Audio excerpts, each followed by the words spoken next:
So yeah, getting back into, repair maintenance costs on these cars and why a lot of people might shy away. You know, any car, you're going to have expensive repairs. Okay.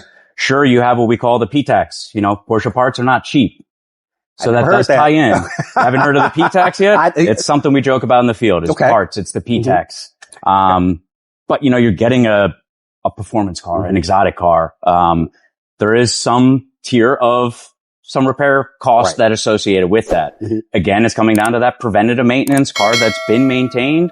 They typically hold up really well. Sure, you're going to have those blindside repairs. And when those do happen, there are several that we see here. So how do you manage that? You know, a customer comes in, the car's running fine, but the little light comes on and it can't be anything major in the mind of the customer. Right. So you get it up here on the lift and then you say like, this is on the edge of being catastrophic.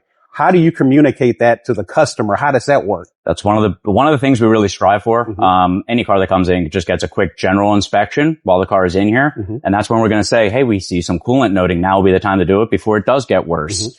Sometimes customers say we do it. And that's again what ties into preventative maintenance. Hey, we see something that should be addressed now before it does snowball or catapult into something worse or an even more expensive repair. Now's the time to do it. And we try to be as transparent with the customer about that.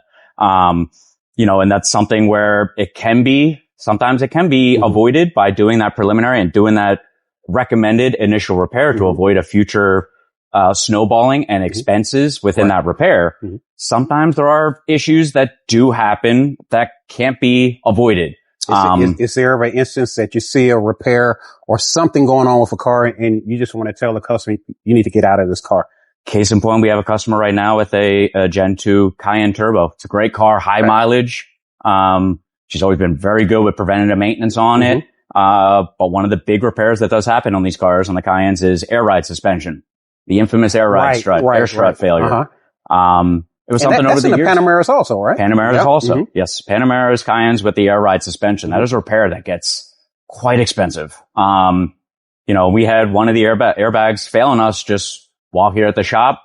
She's a good customer out of Goodwill. We covered one for her, but we said with this model, when one fails, typically the other three are going to be right in suit.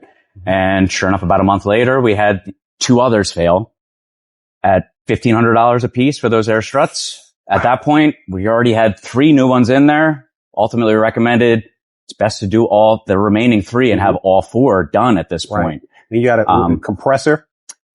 You know, there are other systems too, and that's something we addressed. You know, this is 170,000 miles, 15-year-old car.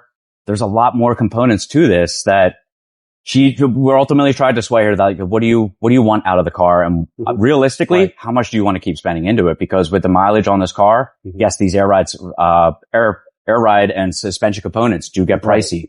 So fortunately, she was very appreciative towards the transparency. We continue with doing at least the air struts, filling it up with the nitrogen, calibrating the air system. It's a pretty complex system that requires being filled with that nitrogen via an accumulator up to 11 bars of pressure. But she did opt to say, okay, I think this is the last big repair I'm going to do in this car. And she's starting to look for a new vehicle.